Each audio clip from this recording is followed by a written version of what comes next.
presidente Jair Bolsonaro vetou 10 pontos importantes da Lei Complementar 187 de 2021. Essa lei certifica as entidades beneficentes e regula a imunidade de contribuições ao governo.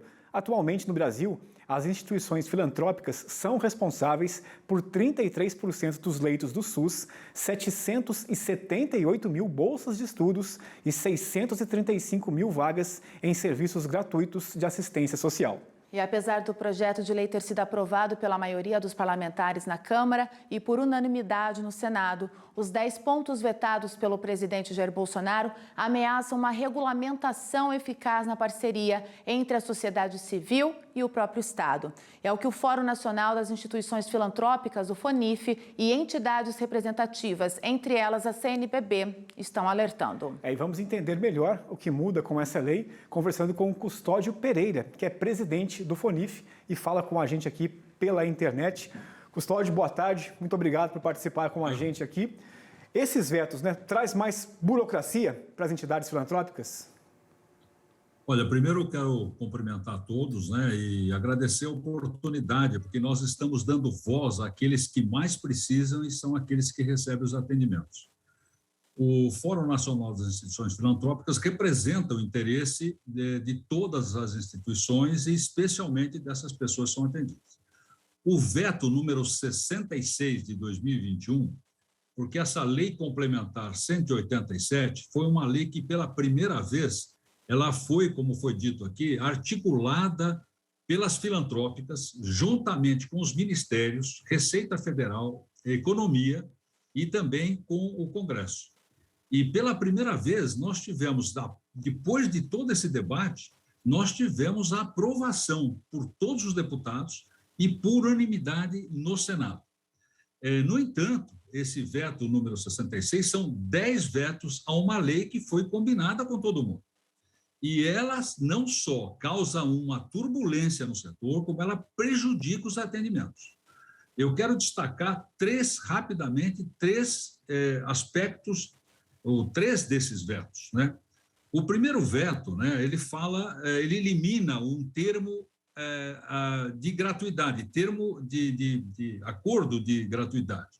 Então, se você atende 100%, mas por acaso, o Tribunal de Contas, os ministérios, a Receita Federal entende que faltou 1 ponto percentual, você perde a filantropia e não tem uma segunda chance. Esse termo de ajuste de gratuidade é uma oportunidade da instituição recompor aquilo, que muitas vezes, ou na maior parte das vezes, representa uma interpretação equivocada do Ministério ou da Receita Federal. Então, nós não podemos, eu vou tomar a liberdade de citar um caso aqui que foi muito conhecido. A Santa Casa de Misericórdia de São Paulo, a maior instituição de saúde do Brasil, tem uma escola que representa menos de 1% na receita.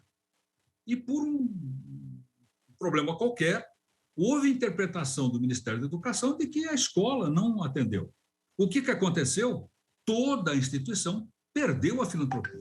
Ora, se ela não tiver um termo de ajuste de gratuidade, o que vai acontecer?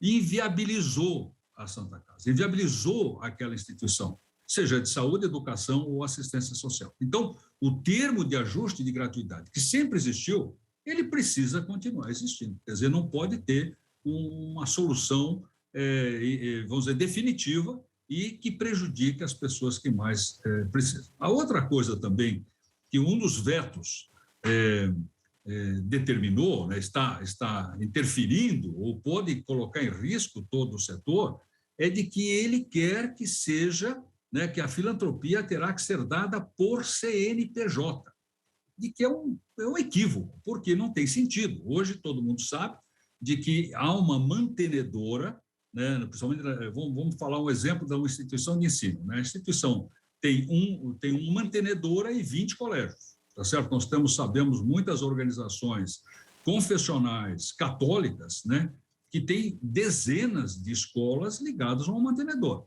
E essas escolas, muitas delas, estão em alguns lugares de extrema pobreza.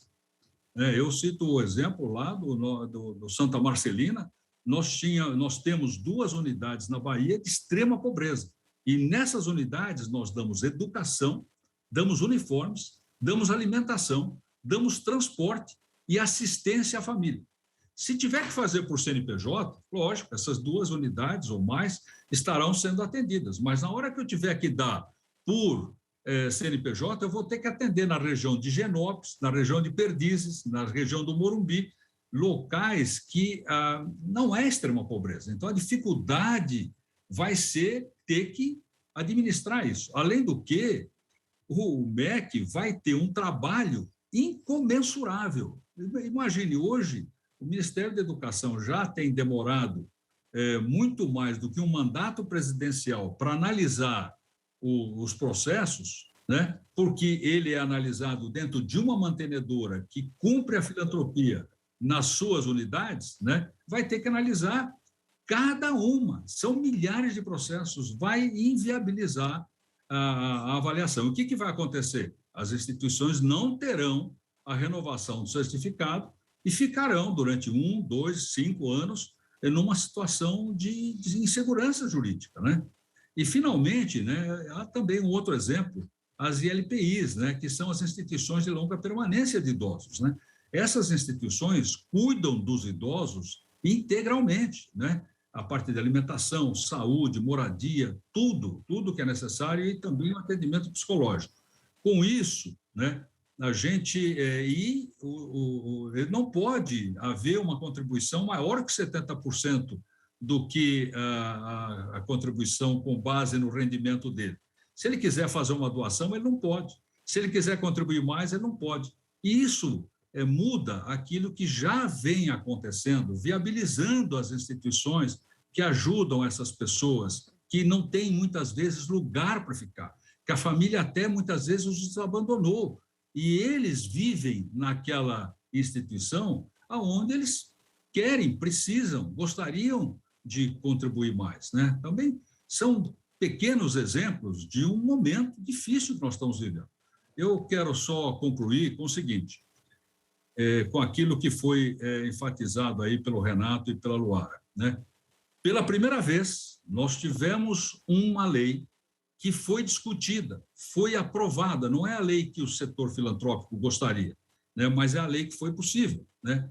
E o presidente Bolsonaro, né, lá atrás, em 2019, quando nós estivemos com ele, né, ele reconheceu a importância do setor, inclusive ele tinha sido socorrido por uma Santa Casa de Misericórdia filantrópica, e ele nos disse, olha, nós, Custódio, se nós não pudermos ajudar o setor, nós não vamos atrapalhar e não vamos interferir, né? O Brasil não existe sem as instituições filantrópicas.